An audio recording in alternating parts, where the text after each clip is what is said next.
welcome. Thanks for being here and spending your Tuesday afternoon, or yeah, I guess it's afternoon everywhere, most of the places in North America anyway, with me. I think this will be a nice next hour. We're going to kind of wrap everything up since it's their last call of the year, which is really weird to say out loud. Last call of the year. So this is a nice culmination of a lot of the topics we've discussed over the last few months. If you've been on the calls regularly or watching the replays, even if you haven't been, don't worry. You don't need to have been to the other ones for this one to make sense. You can just pick up where you start and run from there. And that's going to be part of the theme of today is just go with it, just go for it, actually, too. So without further ado, let's get going. I'm going to close some of my little boxes here so I don't get quite as distracted. Oh, hi, Dory. Good to see you. Keep my chat there though. Now I can see what you guys say. Okay, I already asked a few questions, but I always like more chat in the chat. So, please again, if you're new or even if you're not new, just introduce yourself, pop in there, or share what your favorite thing about the holidays is, was the first thing I asked. But also, I'm curious, two questions. What's your favorite holiday dish to make for others? So, like, what is your claim to fame, so to speak? And then what's your favorite holiday dish that comes from someone else? Like, that someone else maybe in your family, even if it's store-bought, that's okay. If it's your favorite, it's your favorite. Something that you don't make, but you still look forward to. That's what I'm curious about. Two sides of the coin here. Um, two sides of the coin. So yeah, just pop your thoughts in there. Don't overthink it. Favorite thing to make? Favorite thing to eat that you don't make? What's my favorite thing to make? My favorite thing to make are these little thumbprint cookies that my mom always makes or made. She doesn't make them too much anymore. Um, and they're it's like a really sh like almost like a shortbread. It's not a very sweet dough. It's a very buttery dough. And then you roll it in walnuts and you put your thumbprint in the middle and you fill the middle with something like icing or jam or something. Those are my absolute favorite to make. As far as receiving my, oh, I guess it all goes back to my mom. Big shout out to my mom. My mom makes Stollen, which is a traditional German Christmas bread, so to speak. And I always look forward to that too. But I don't like to make it. I have no interest. So that would be my favorite there. Let's see what people got in the chat here. Love baking anything and always look forward to your aunt's fudge. Heck yeah, fudge. Oh, I forgot fudge existed. That's great. Um, Travis loves to make roasted Brussels sprouts with tart cherries and roasted walnuts. That sounds delish. And you enjoy whoopie pies that you do not make. Heck yeah. For all the love of food and making food, it is also nice to not have to make food sometimes, right? To just have it made for you. Isn't that such a luxury? That's one of my favorite, yeah. That is also one of my favorite things. Um, Lindsay likes to make a seasonal dessert, usually a cheesecake or fruit tart. Nice. Can't go wrong with that. And then her dad's potato gratin. Oh, that's good. Sounds really good. I did eat before the call, so I'm not as hungry as I normally am. A lot of times when we talk about this food, it's like torture in a way, a good kind of torture. Dory's favorite dish, let's see. Salad with pomegranates, sugared walnuts, and lots of greens and a balsamic dressing. Very nice. Very festive and colorful. I like that. Favorite to receive is peppermint bark. Oh, that is a good one. Do like a peppermint bark. Then Aaron likes cheese-filled pumpkin fondue. Whoa, I like that. Oh, to make. Oh my gosh. We should hang out, Aaron. Um, and you liked your sister or mother's Christmas cookies, all the varieties. Nice. All the varieties. All good cookies. I figure they usually are pretty good, right? If they keep making it into the fold year after year after year. Yeah. The good ones do tend to stick around there. And thanks, Renata, for popping in and introducing yourself there. Um, After we're done, you're going to be making cookie dough that makes 5 flavors. Heck yeah. And you're going to make it gluten-free and dairy-free. Oh, an extra challenge. I do love a challenge. Very nice. Let me know how that turns out. Please do. All right, guys. This is wonderful. We're off to a great start. Just excited about the holiday now and all the food in and around and therein.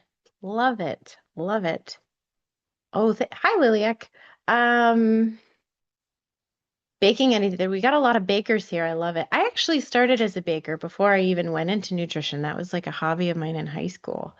Um, but I don't know if you guys find this to be true. The other bakers out there, I will bake it and then I have like I want nothing to do with it almost. So it's hard. I don't bake that much anymore because I feel like it goes to waste unless I'm baking for a purpose to like give it away or for someone. I wonder if that's a commonality or if that's just a me thing. Um, but not that I have no interest. I do still like to eat baked goods, but it makes so much compared to what I feel like eating. I don't feel justified unless I have other people to share it with or something. But lovely. All right, guys. This is great. This is a good question. I'm very, very happy with all the answers. Okay, let's get into the fun stuff. And I think most people on here have been here before, so I'm going to cruise through some of these initial slides. I know you've heard me and my spiel before. But if you're interested or want to know more about culinary medicine, this is the place for you. That's what this is designed for, is to kind of answer those questions that don't get answered, to talk about the in-between stuff, the soft skills when it comes to facilitating and creating that experience that really drives behavior change and creates a lasting impact with our patients and clients. So wherever you are in this journey, you are welcome. And please feel free to ask questions if they pop up. I do review the chat. I try to do my best on the call, but just for the time's sake and to keep things moving, if I don't get to it, I do take a look at the chat afterwards and try to circle back around if I see any questions in there that I didn't get to. Um, but thank you for being here. A little bit about me. I've been practicing culinary medicine for about 12 years, and most notably led the creation of the world's largest teaching kitchen program at a single integrated healthcare system in the world. So I've helped quite a lot of people, both personally and through the program. I've helped many, many programs get started, and supported over 500 other dietitians in starting or enhancing their practice. And this is both in organizations and folks in private practice. So uh, there's many different settings, and we'll kind of talk about that today a little bit, where you can start or launch your teaching kitchen program. And there's not really, I mean, I guess there's a wrong way to do anything, but there's a lot of right ways to do it. So there's not one true way, so to speak. So, let your own strengths and knowledge and inspiration guide you in this, and it'll work out. Work out. So what am I here for? I am here to share insights to empower folks to do more of this work and to lend perspective to help you overcome challenges and barriers that you might encounter. Excuse me. So that you can align with your strengths, overcome whatever's standing in your way, and create the program or practice that you envision. I really want to see more culinary medicine in our entire healthcare system. And that's not just in the US, that's worldwide. So I do have this call open to people around the world. Most of the folks are in the US, but we get some global participants every now and then. Real quick before I keep going, we're about to launch on New Year's Eve. I will be opening the doors to the Culinary Medicine Mastermind. This is a year-long program where I will work very intimately, one-on-one or one to group with 6 people who decide to sign up. There's only going to be 6 spots. I'm keeping it small intentionally, so I have the capacity and energy to serve you all. And we will go from start to finish. And whatever your goals are at the beginning, that is what we're going to hope to accomplish. And you'll have resources, you'll have a team in your back pocket, and we're going to be having a live in-person kind of workshop/retreat for a couple of days, and that's all included as well in the mastermind price. So if you're interested and you want to be the first to know, Go ahead and scan this QR code, get on the hype list. I have about 10 folks signed up so far.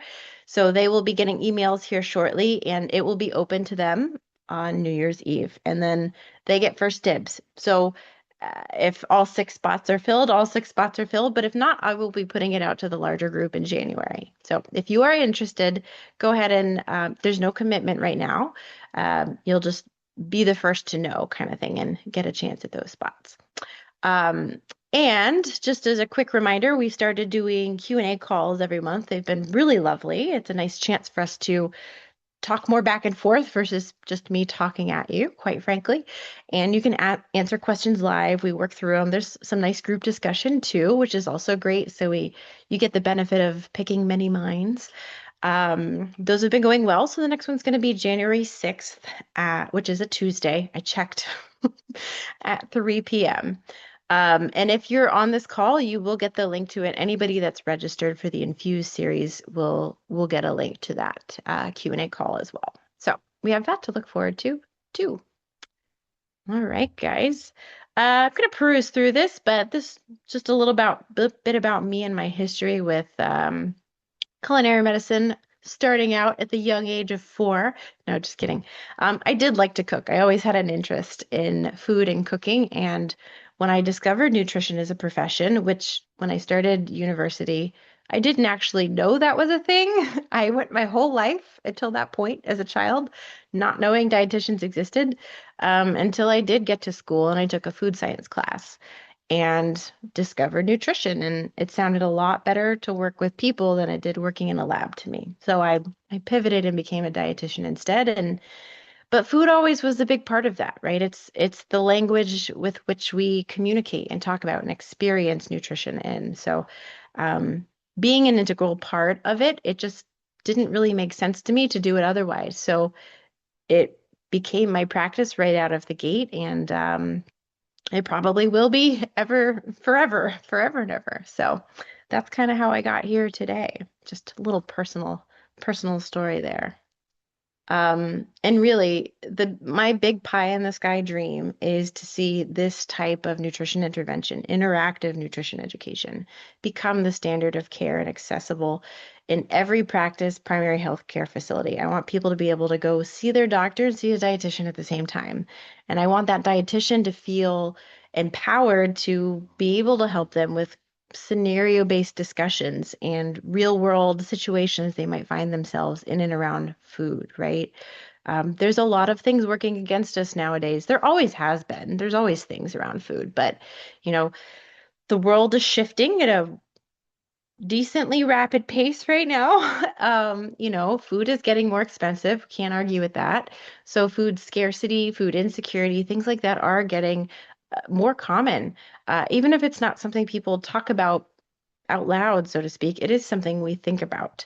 And helping people do more with less is going to be a very, very, very valuable skill here. And allowing them to do so without sacrificing their joy of eating, right? And really helping them find that balance between cooking for nutrition, making the most of your budget, and still being a foodie, right?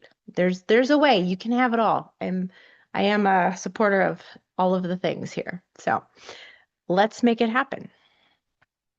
Question for you, another question for you, because I like asking questions. If you don't know me, you will learn that very quickly. I'm a big question asker. So this is kind of leading us into our discussion today. What do you see as the next step in your culinary medicine journey?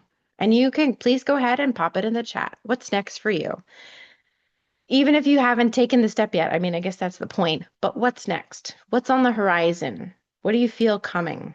What do you want to happen? What are you already starting to set up or take actions for? Right? What is next for your program or practice in 2026? That's kind of where I'm going. What does next year look like? What do you want it to look like? Go ahead and put those visions here in the chat. Let's see what you guys have planned. Planning 2026 cooking class recipes. Heck yeah. So more recipes for sure. That way you know what you're doing, you know what you're teaching. What else we got, guys? I'm sure you have big plans. Let them out. Go through a health coaching certification program. Ooh, that's a nice compliment. Heck yeah. Heck yeah. We don't actually talk about that might be a nice topic. But there is quite a lot of health coaching that is in kind of ingrained, I should say, in culinary medicine practice itself, right? Just by the very nature of the context of nutrition in people's lives, right? Very nice. More disease or condition specific classes billed through insurance. That's a good one. Yep. Preparing to launch a diabetes class, constipation class. I hope that's not its name. Um, older children, picky eating, sports. I know it's not. I'm just joking. Picky eating, that one's going to be a good one. Sports nutrition. Ooh, you got a lot of plans there. I love it. I love it. Dory's next step, set up your sale and marketing information so that it is innovative and using AI with teaching kitchens for the 50 plus age range. I love it. That's a nice specific goal, Dory. I really like that. Yeah. Not that anybody else's was bad or wrong by any means, but the more specific we can be, the more likely we are to actually achieve it. It takes some of the guesswork out. We are making the decisions. And that's what moves us forward is making those decisions. So if we haven't made the decisions, is it still too vague? It's going to be harder for us to take action. So nice specific goal there, Dory. These are great. Planning to offer cooking demo for women's health. Admirable. As a woman, I appreciate that. Yep. Love it. That was one of my favorite populations to work with is currently women's health, actually. To be very honest, most of my clients are women. Um, and I think part of it is cooking does attract that to a degree. But my other favorite population was actually substance abuse rehabilitation programs, just because I find they're people that are already in a headspace of being willing to change, and they're very, very open to accepting new information and going in a different direction than they were. And very, very receptive ground there. So I found that to be a very surprisingly rewarding population too. Awesome. You guys have big plans, and I am here for it. So here for it. I love it. All right. So this is kind of part three of this little mini series I've been doing, but even if, like I said, you haven't caught the first two, it's fine. You'll be fine jumping in right here. But this is kind of where we're putting it all together and actually launching your practice. So even if you already have an existing practice, you can still launch a new offer, right? You can launch a new tier, a new specific class, right? I know Erin listed a whole bunch of new specific classes she's going to offer. So think of that, hold that in your mind for the duration of our conversation today, right? Even if you do already have something going, I'm sure you're looking for the next thing too in the next step. And that's just the nature of what we do to a degree. We're always looking for process improvement. So even if you already have an established program, I would bet money you have more plans in the works. Um, Ask me how I know. You just keep going, right? And the more you do, the more opportunities you see, and the more you want to deliver and reach everyone. So, um, so keep that in mind. So, big one here, guys, and I've said this a lot before, but just remember, you don't have to be perfect at everything. I think a lot of what holds us back from going for it is feeling like we're missing something, right? That we don't have what it takes, that we're not enough of something, or we don't have enough expertise in this area. A lot of us have a dietetics background, but maybe we don't have as strong of a culinary background, or maybe I was just having this discussion at the Q&A, maybe it's more like public speaking, right? There is a very strong facilitator element in culinary medicine practices where even if you know a lot, maybe you're just not confident presenting that or teaching that or helping other people through this new guided adventure, so to speak, right? That's its own subset of skill. Um, but that being said, you are enough and you can make it work with whatever you have right now, this moment. You really can. You just have to show up as you are. People really want authenticity, and you are an expert in something. And I would bet money again that there's a few things you're really, really good at. You don't have to be good at all the things. If you really want a well-rounded offering, you can partner with people who have complementary skill sets, right? Um, but you, as you are, have plenty to teach people, and you can help them with what you know and what you have. People just want to learn from you, and they will show up. And there's lots of different people for lots of different people. You know what I mean? So, you don't have to be anything that you're not. I just like to remind people of that because I really feel like that kind of imposter syndrome vibe is strong, strong with us sometimes. Um, but as we go through that, kind of keep that in mind and I'll remind you. Don't worry. So for today, we're going to talk about launching your practice or your new program or your new offering. First, we'll talk about identifying the type and format of this offering. What's it going to look like? How do you want to offer it? What are you comfortable with? What resources do you have? We're going to really tap into your ideal audience. That's a big piece of this. And if you've been with me for a while, my first couple Infuse calls over the summer, I think like June and July, maybe even August, I really went into these topics here. Um, of getting to know your audience because it is very important. It really drives the content and it drives how you'll even set the class up. So um, it's worth it to get to know them. Don't just assume you know, right? Try to put yourself in their shoes as much as you possibly can. But get to know your audience and know what's important to them. What problem are you solving for them? It might not be the one you think is important. You want to make sure it's also important to them. Determine your service model and any resource needs you might have. This just looks like, well, what will it look like for you, right? What are the logistics there? What do you have access to?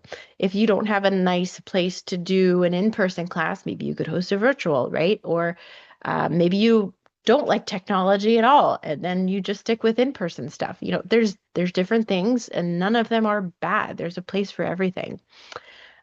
Select your recipes, talking points. This is going to be kind of the content of what you will be teaching. This is a big one where I say don't overthink it. um, I think as maybe just professionals in this field, we have so much knowledge to share. They don't need to know all of that knowledge all at once. And they may not even want to, right? And I think sometimes we get excited and kind of nerd out on our own topics, and we every now and then we'll lose track of where they are, right? We don't want to go too far down the rabbit hole that we lose them, or you lose their interest, or we overwhelm them with information. So when it comes to curriculum development, recipe selection, deciding what you're going to talk about, less is actually more. And if you're anxious about that, plan some more discussion questions. You don't have to be the one talking the whole time. Invite them to share, right? I'm going to go ahead and talk about everything before we even get to the slides. And the last, but not least by any means, is put it all together. Create a timeline, give yourself some deadlines so you have accountability, and make an actual plan, like write it down and stick to it. Bonus points if you share that plan with someone, because if you have external accountability, it's going to work a little bit better. We can hold ourselves accountable, but it's way easier if we say it out loud, and now we have someone else holding us accountable too. All right, let's get going. I could probably talk about this all afternoon, but I am going to squish it into the hour, I promise. Um, all right. So, first of all, identify why you're here. What is your vision? What does this class exist for? What does this offer serve? Who does this offer serve, right? And think about what you have to offer, right? So part of it is aligning things with your own strengths, your own capacity, your own knowledge, your own interests, even, right? It's really hard to deliver a quality experience if you could care less about the topic, right? So your own passion is a big piece of this. It's not just your audience. The other really big piece. But we want to blend the two. We want to marry the two. So knowing what you want out of this is also important. It doesn't have to be completely selfless. You're going to show up a lot better if it is also something you're very interested in. Keep in mind that there's no one right way. There's a lot of different ways that this can look. So try not to get stuck on something in particular. And I say that I find a lot of folks are hesitant to act sometimes when Well, when they haven't done it or they don't see the clear path before them. Part of what I'm trying to do is lay out a clear path, but at the same time, I like to keep things flexible, right? And there's so many different settings, so many different populations, so many different facilitator skill sets that there is a lot of variety in how culinary medicine practice and programs play out. And that's okay. I think that's one of the most wonderful parts of this, to be honest, is how it can be so flexible, but all of them have their own impact, right? So don't get too fixed on doing it this way. Let it evolve organically. Let yourself kind of go with what feels right, what feels you feel instinctually called to, things like that. Yeah. So think about your setting and where your skills will fit best in that. We come from different settings: clinical, community, private pay, professional education, corporate. And even within that, there's different settings, right? Think about what aligns with you and how you like to deliver information, what you feel comfortable with, right? Like I said at the beginning, start with how you are right now. Yes, we can always improve. I'm not saying don't pursue self-improvement, but don't let that hold you back from starting. The more you do, the quicker you'll go and the faster you'll get better at it. We gain that momentum by doing, not by planning it out to a T forever and ever and ever and ever and ever. I should listen to my own advice sometimes. But I do, and I have. And that's part of how I built such a large program is I just went with it to a degree, right? Within the rules, but I still went with it. I didn't wait for the research to be there. I just did it and I proved it by the outcomes I got for my patients and clients. Um, so think about that. Think about what you want to see and what the outcomes you are, what outcomes you want as well. And try speaking English. Um, Another consideration here, and as you're identifying your vision, is kind of collect. I like making a list. You don't have to overcomplicate this. We don't need a big fancy worksheet, but make a list of what resources you already have that you would like to use, right? Do you have a kitchen? Great, that's a resource. You could do a class, a video class from your own home kitchen, right? Do you have an extra set of utensils? Maybe you could lead a small hands-on thing. Maybe you could go to people's homes and do a small hands-on um, intervention. Maybe you could rent a kitchen space. A lot of community centers, churches, and places, gathering places, will often let you use their facilities for free. So maybe you could find a kitchen to use if you don't have one, right? Do you have a sponsor or a funding source? Do you have a colleague, a network, a partner, right? Are there local doctor's offices you could swing by and do a little demo at, right? Or even just pitch your services. You have resources, just kind of make a nice list of what you have access to. And don't limit yourself to just your own person. Tap into your network, tap into your neighbors, your family, right? You're not going to be a mooch. You won't be, right? It's okay to ask for help and it's okay to ask for support and use what we have collectively. Another consideration here, as you're going through your vision, identifying what you have, and maybe this will be a little bit more relevant on the next slide, is also think about how participants are going to access this, right? And this is kind of determining the format to a degree, right? What format are you going to use? But how will they register? How will they access the class? How will they connect with you? What is your channel of communication? And just as a quick tip, don't give them all the channels per se. I mean, you can give them all the channels, but don't overdo it again, right? We want clarity. Clarity is when people are going to take an action. If you give them 5 different options, they're going to not know what to choose. They're going to be overwhelmed. Like, this is too many to choose from. Just tell me what I need. If you give them 3 or less, they're going to be more likely to pick one. If you just give them one option, that is a no-brainer, right? So I know it's easy to get caught up in, oh, we could do it this way and we could do it that way and I could offer this and I can offer that. And you can offer a lot of things if you want, but start with one. Start with one and just grow. Let it grow organically. Do one. You're going to learn so much from that one. You'll learn what other offers even make sense, to complement it with, right? But before you do that one, it's all just speculation. So pick one to start with and think of how your folks are going to access you. Email, phone calls, flyers, a sign up link, a QR code. Maybe they're getting the information through a referral partner. Think of that too. Okay. In the interest of time, I'll keep going. Like I said, I could really spend all afternoon on this. So as we're getting into our relationship with the audience, we want to define that audience. Who are they? What are their lives like? What type of food would they be interested in making? What type of needs do they have from a nutrition standpoint? Do they live alone? Do they live in pairs? Do they live in big families? That makes a difference, right? If you're working with an older population, chances are they're going to be a really big fan of 1 or 2 serving recipes. 1 or 2 servings. Because leftovers, they don't have a lot of people around to eat the leftovers. So it feels overwhelming sometimes to have all those foods hanging around. Um, so think of what they want, for example, right? But if you have 1 or 2 serving recipes and your population is more likely to be families of 4 or 6 or 8, that's not really going to match very well, right? So it is worth it to get to know your audience and think through what they will need. One of the easiest ways to do this is just to interview them or create a little focus group. Invite a few of them to a session and just ask them questions about their food history, their cooking history, what they like, what they don't like, what they're interested in, what their health concerns are, what they have access to at home, right? What they're used to using, how they grew up eating, things like that. Ask them those questions, get to know them. We can we can guess, we can make assumptions, but the more information you can get direct from your actual audience, the better that class is going to be for it. Yeah, the closer to the mark you'll hit.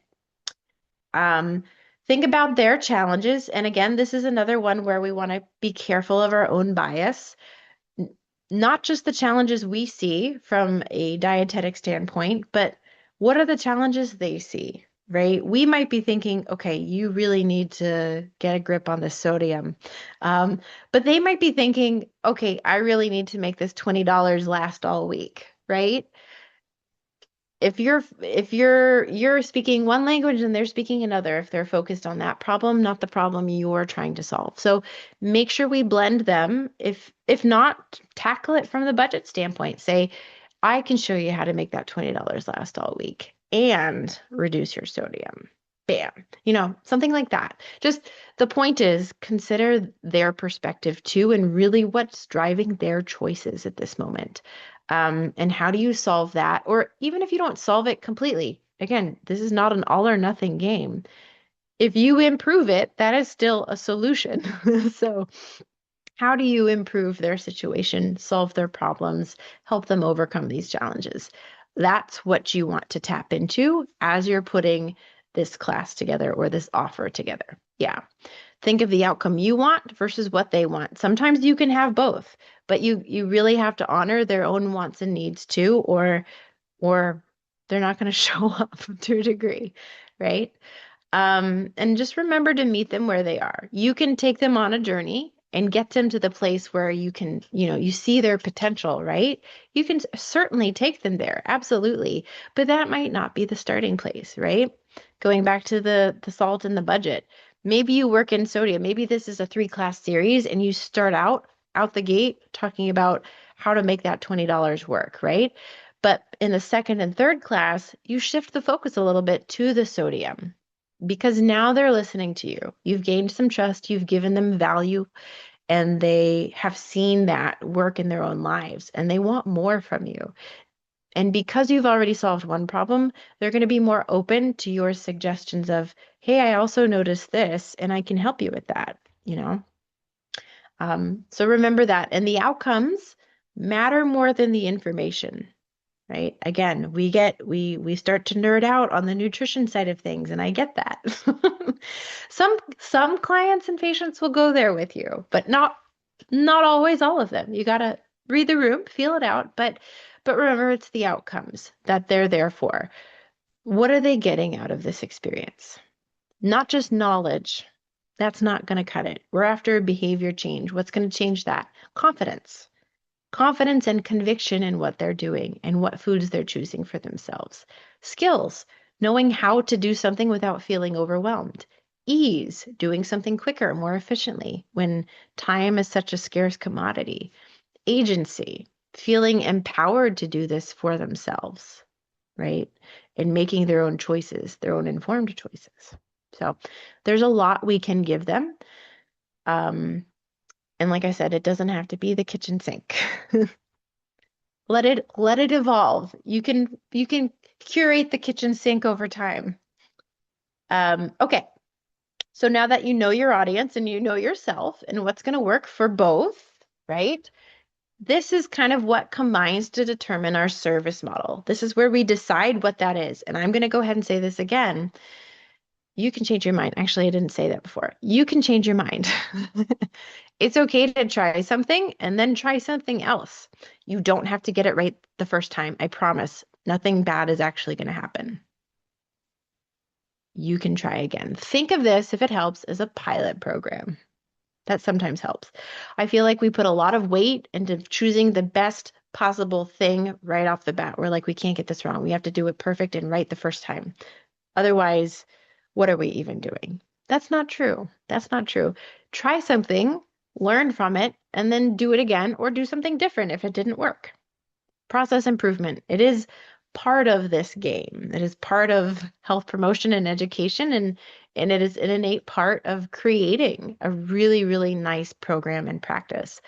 Um, just give it your best shot and go from there. But determine what that model looks like, right? Again, think about the practice setting. What format will this take? Do you want to just start with a one-off class? I'm going to say less is more here if you are just starting out. If you've already been seasoned, if you've been teaching for a while, or you already have several other programs, do whatever feels right here, right? But if this is kind of a new sphere for you, go ahead and start small. Don't do too much. Again, less is more. You can always add more later. You can do one class and you can be like, wow, that was fantastic. I should do a series next time. And then you just do a series next time, right? You can always change it moving forward. But think about what that should look like. One off, a series, maybe a program, maybe a longer workshop. It could be a hybrid with just some other regular nutrition classes or even adjunct in the sense that this is inserted into an existing program. So maybe someone's coming to you for a cancer survival as part of a cancer survival program, or you're partnering with someone who offers this. You just add a cooking class into that program for them. So it doesn't even have to be you the whole way. It can be a piece of something else. And think of how it will be delivered, right? This is kind of the actual logistics now. Virtual. Is this going to be an online offering? Does your population have access to online? Is there a technology hesitancy there? Can they see you very well? Or is it going to be in person? Do you want to do a demonstration? Do you want to do a hands-on class? Right? Those are going to require different things. Do you want to record it? Is this not going to be live at all? Or are you just thinking of doing recorded videos, perhaps? Or maybe a hybrid option there too, where it's recorded live and then people can also join the replay if they like, or watch the replay. Think about what you want. And again, you don't have to get it right. Just pick the best option that you know right now. You can only do the best with what you know. And when you know better, you'll do better. So pick something to start with. That's the point. We just got to get it started. And once you've picked that, think of the resources needed to do that and make sure they align with what you have already.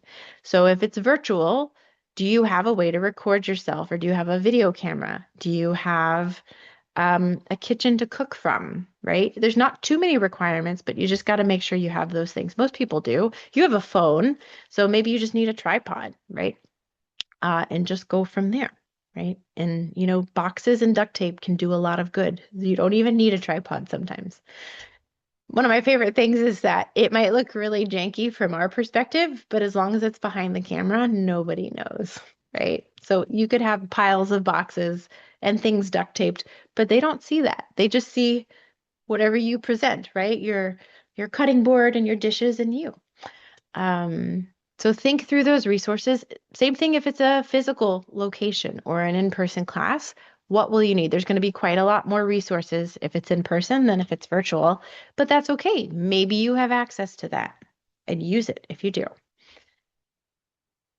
All right.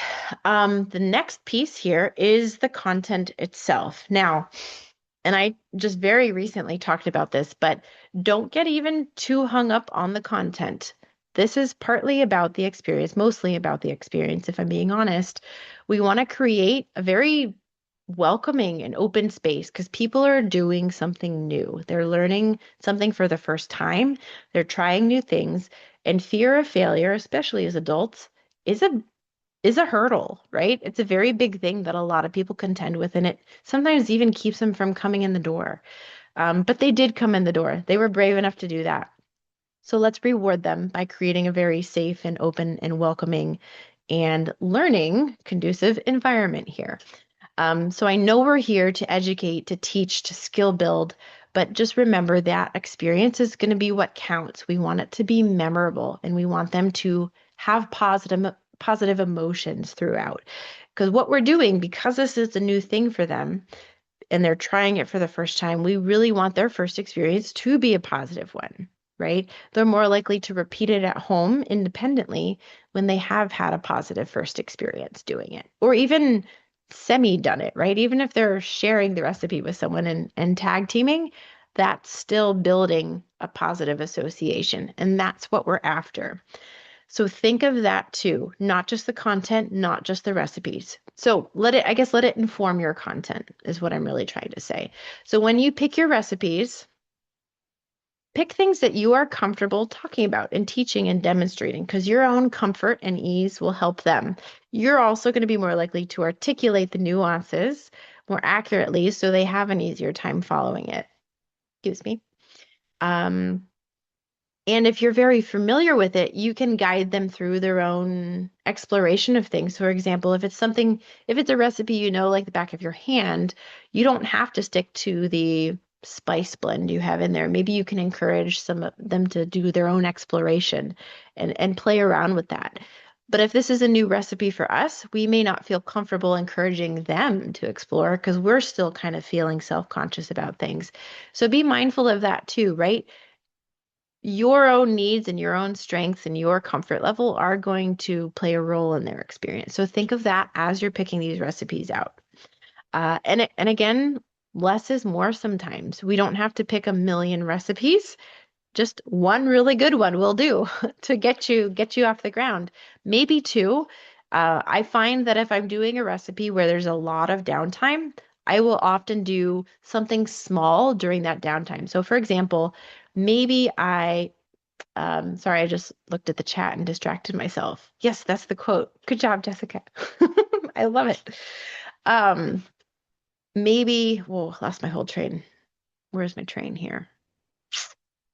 Recipes. There we go. Maybe we're doing a recipe where we put it in the oven and it's in the oven for 20 minutes, right? What are you going to do with them for 20 minutes? Cleanup is a good option if you're in person. If you're not in person, you're going to be talking for 20 minutes straight. So it's a nice thing to prepare something else to do in that 20-minute segment.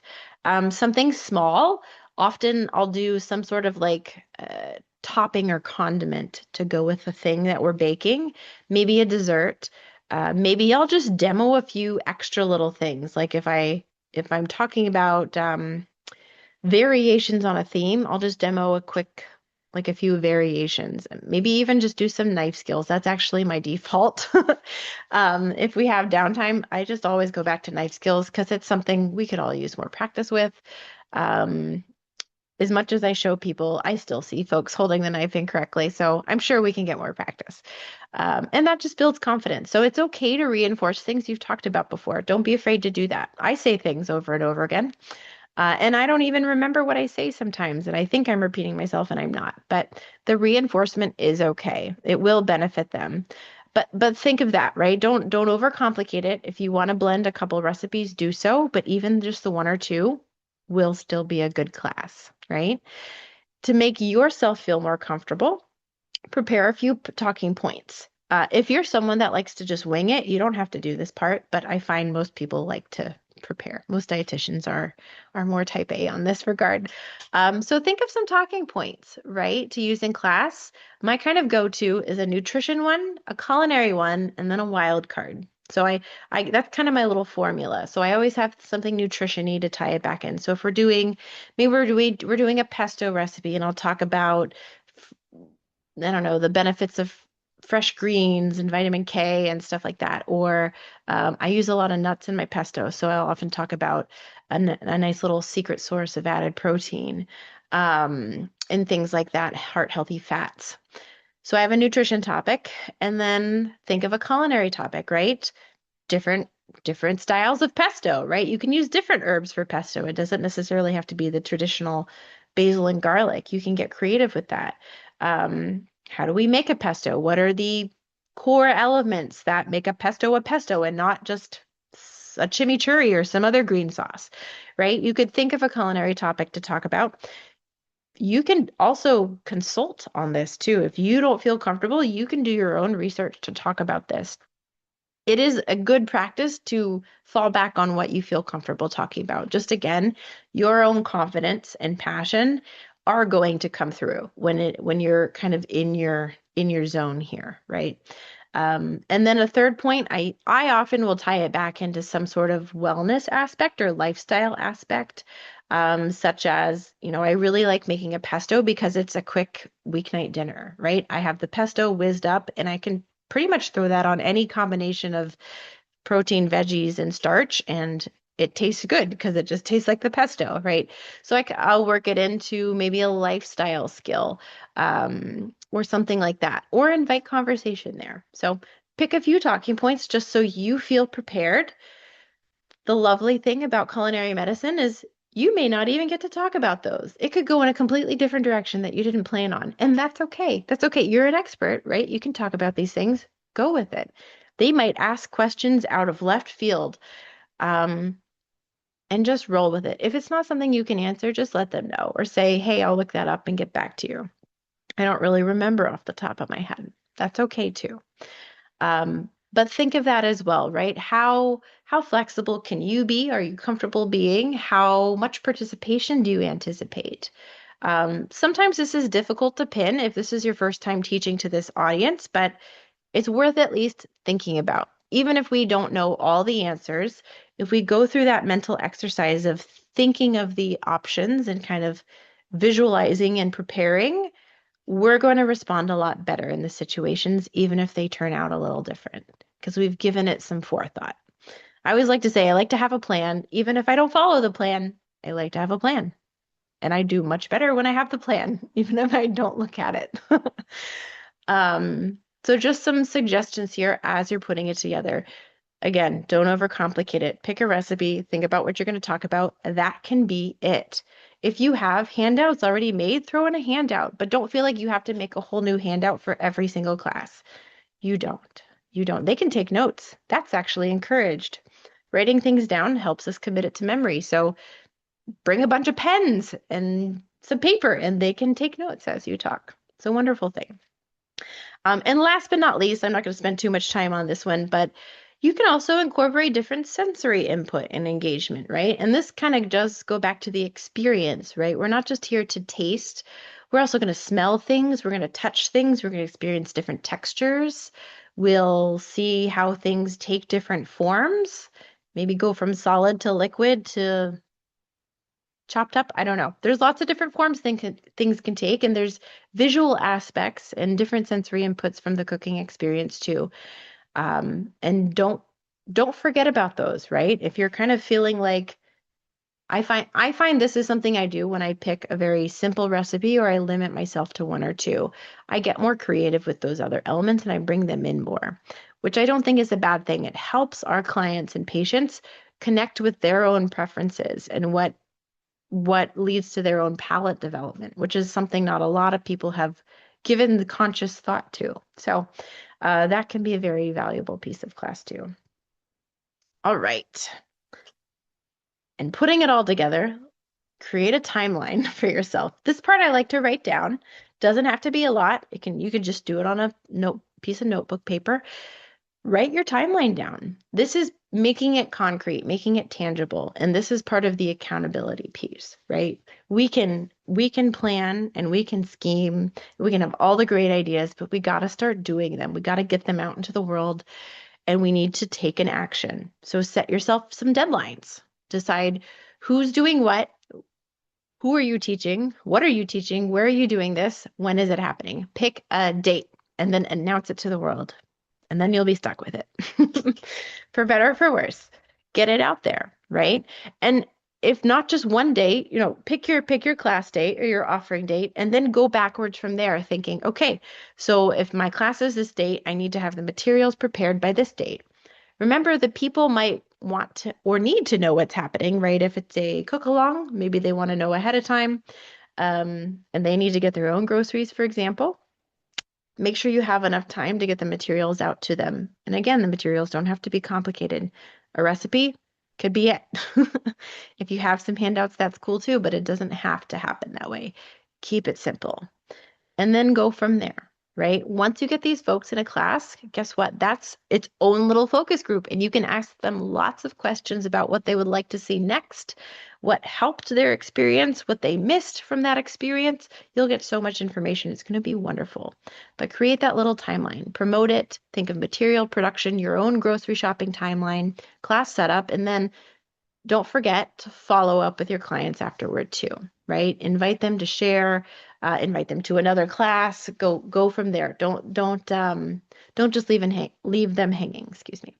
And again, think of this as a pilot. If it feels uncomfortable, not getting everything perfect the first time, this is just your pilot run. This is your test run. Don't call it that, but you can think of it that way in the back of your head. You will always have an opportunity to do it better the next time. You always will. And just really resist offering too much. Start with one, then you can do two, then you can do three. It will grow exponentially. It really will. But don't overwhelm yourself. You're going to show up better and deliver better when you are focused and clear and know what you're doing versus if you're trying to do 5 different things at one time. So do yourself a favor and show up refreshed and unstressed for this one. And that's it. It's really no secret, right? All you have to do is take this and write it down and fill in the blanks for yourself. That's pretty much what it is. And then just go do it. And then, like I mentioned at the beginning, bonus points if you share this with someone else and tell them. You can even pop it in the chat right here, and I will be your accountability buddy. But share it with someone, and it's amazing what happens when you put something out into the world and commit. That's really how Infuse came about, to be honest. I just decided to offer a webinar series, and now it's on everyone's calendar, and I have to show up. So here we are. And I'll be honest, not every day do I feel like doing this, but once I put my slides together, I really get into it. So I do get my own mojo going there. But and I love talking about this, as you can probably tell. So not a heavy lift, but I wouldn't have done this. This has been in my head for years. And I only did it once I put it out there into the world and had someone sign up, because then it was official. Right? Then an outside person was holding me accountable, even if I didn't know who they were. It makes a big difference. So put it out into the world. Show up anyway. Okay? Even if you have 1 or 2 people, that's okay. That's where everybody starts. I promise. It doesn't start full. I wish it did, but it doesn't, unless you inherit something from someone else. All right. I'm going to wrap it up. I know we're kind of tight on time here. Take home message. Remember, you don't have to be everything to everyone. Identify your niche, your strengths, blend that with the needs of your audience, and it will be successful. And just remember, culinary medicine isn't just teaching. I know it is teaching and it is knowledge, but it really is that education plus the behavior piece plus the experience. And that's what makes this truly unique and, in my opinion, magical. And one more time, if you're still not sure where to start or you have any hesitancy, clarity, maybe you just got a lot of great ideas and now you're like, I have too many and I don't know which one to pick. The Culinary Medicine Mastermind might be for you.